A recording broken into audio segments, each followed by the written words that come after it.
Di tengah hingar-bingarnya politik Indonesia, ada satu nama yang terus menarik perhatian, Kang Deddy Mulyadi, sosok yang dikenal dengan penampilan yang khas, dengan ikat kepala dan pakaian tradisional Sunda.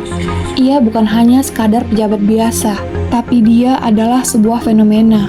Dari seorang bupati yang nyentrik, ia menjelma menjadi salah satu pemimpin daerah yang paling berpengaruh di Indonesia. Bukan hanya itu, di balik sosoknya yang karismatik, ada juga kontroversi dan perdebatan yang menyertainya.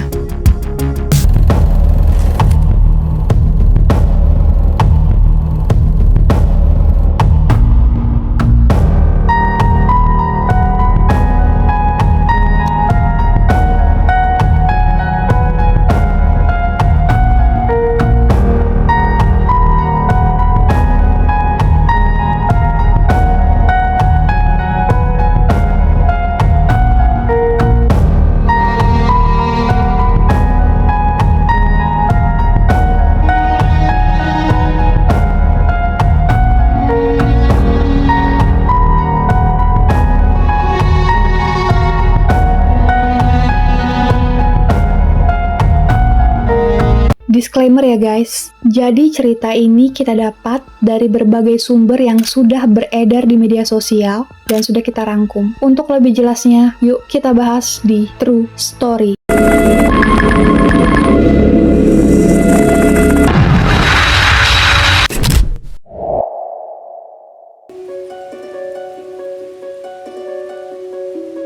Kang Deddy Mulyadi lahir di Subang, Jawa Barat. Sejak kecil, ia sudah terbiasa hidup dalam keterbatasan. Namun, justru dari kesederhanaan itulah ia tumbuh menjadi pribadi yang tangguh dan punya visi yang sangat besar.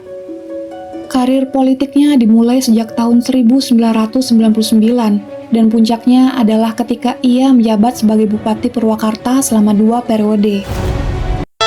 Pada saat Deddy Mulyadi menjadi Bupati Purwakarta, menata Purwakarta, membuat Purwakarta berkarakter, membangun taman di setiap sudut, membuat patung-patung wayang sebagai identiti daerah. Patungnya dirobohkan, Deddy Mulyadi dihina, dimusrikan, dikafirkan. Yang membuat Kang Deddy berbeda dari politisi lainnya adalah caranya dalam memimpin. Ia kerap turun langsung ke masyarakat, mendengarkan keluhan mereka. Bahkan ia tak segan untuk tidur di rumah warga saat kunjungan kerja. Ia juga aktif mempromosikan budaya Sunda, serta membangun patung-patung tokoh pewayangan di berbagai sudut kota Purwakarta.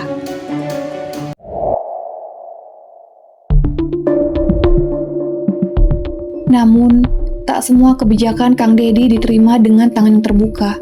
Langkahnya dalam membangun patung-patung wayang sempat menuai kritik dari kelompok-kelompok tertentu yang menganggapnya tidak sesuai dengan nilai-nilai agama. Soalnya, contohnya Kang Deddy, Gubernur Jawa Barat ya.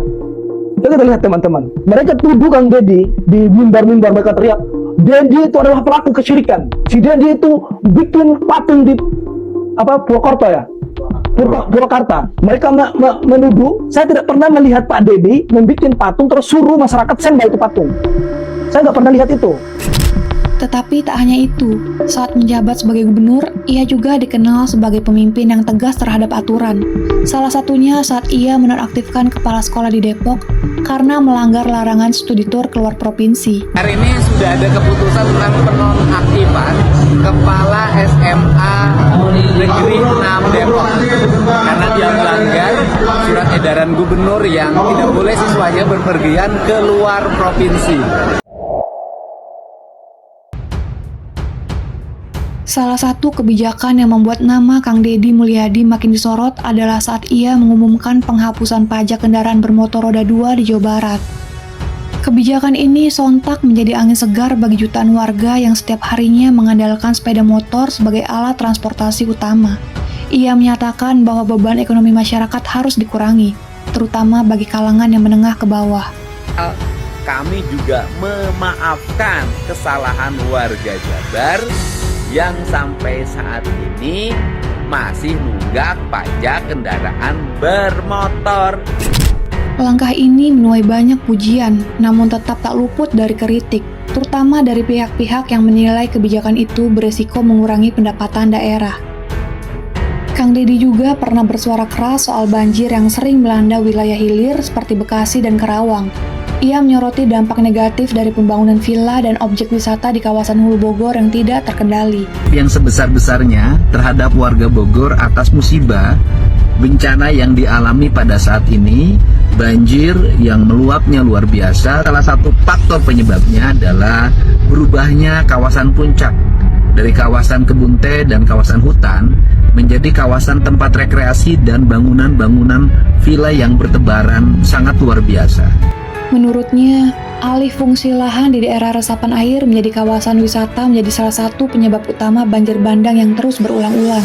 Kemudian ia mendorong adanya regulasi ketat terhadap pengelolaan lingkungan di kawasan tersebut dan mendesak pemerintah pusat serta daerah untuk lebih serius dalam menyelamatkan hutan dan lahan resapan.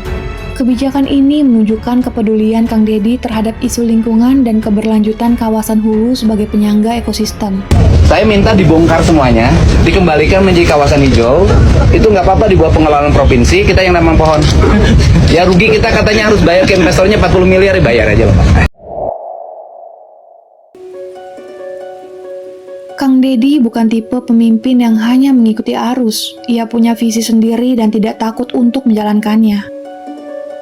Akan tetapi, jika kita lihat dari sudut pandang yang lainnya, ia merupakan pemimpin yang membawa warna baru dalam politik Indonesia. Ia membuktikan bahwa budaya dan modernitas bisa berjalan berdampingan. Dan bahwa seorang pemimpin itu harus lebih dari sekadar pejabat administratif. Ia pun harus dekat dengan rakyatnya.